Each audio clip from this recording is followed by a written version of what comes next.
bakit kailangan tanggalan ng budget ang Vice President? Ganito yun. Naaalala nyo ba, sa bawat kalamidad sa Pilipinas, sinong nauuna na magbigay ng ayuda? Di ba? Office of the Vice President. Sino ang pinaka-effective na nagbibigay ng serbisyo sa taong bayan? Office of the Vice President.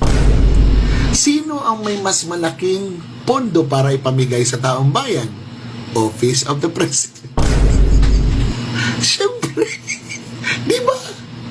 Bumagyo, hinanap si BP.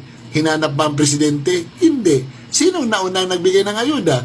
Si Vice President. Ngayon, tanungin ko kayo, kung ikaw ang presidente, o ikaw, si Speaker Martin, pabibigyan mo ba ng pondo yan? Siyempre hindi. Di ba? Bakit mo bibigyan ng pondo yung isang tao na magaling? Lalo siyang sisikat, di ba? Anong dapat gawin? Awayin nyo, bastusin nyo. Para ano? Para mapahiya. Oh, hindi rin naman sila nanalo sa pamamahiya. Hiya pa kayo. 733 million. Sinagad nyo na sana. Dapat ang matatanggap na lang ng Office of the Vice President, yung mga sweldo nila, wala na dapat overhead. Kahit pambili ng papel, wala na dapat. Kahit pang maintenance ng mga computer nila, wala na dapat yun. Sinagad nyo na sana para naiparamdam nyo sa Office of the Vice President na ganon gumamit ng kapangyarihan. Para pag siya ang maupong presidente, maalala niya yan. Di ba? Ganon dapat ang ginawa ninyo. Ginawa nyo nagtira pa kayo. Di ba? Tapos sasabihin mo hindi pa final yun. I-final nyo na.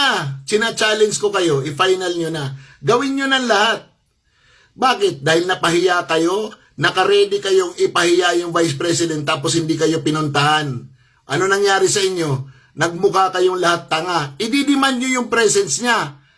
Presence niya para ano? Para insultuhin nyo. Diniman nyo ba yung presence ng Pangulo para sa budget niya? Di ba? Isipin nyo naman yun. Matatalino kayo, mga honorable kayo. Bakit ganyan yung asta nyo? Di ba? Para kayong mga bata. Sobra pa sa mga bata. Di ba? Ayaw nyo na napapahiya kayo. Pero gusto nyo na mamahiya kayo. Di ba? Puro na lang kayo politika. Puro na lang kayo project. O dyan, magsama-sama na kayo dyan. Antayin na lang namin na magpresidente si Sara Duterte.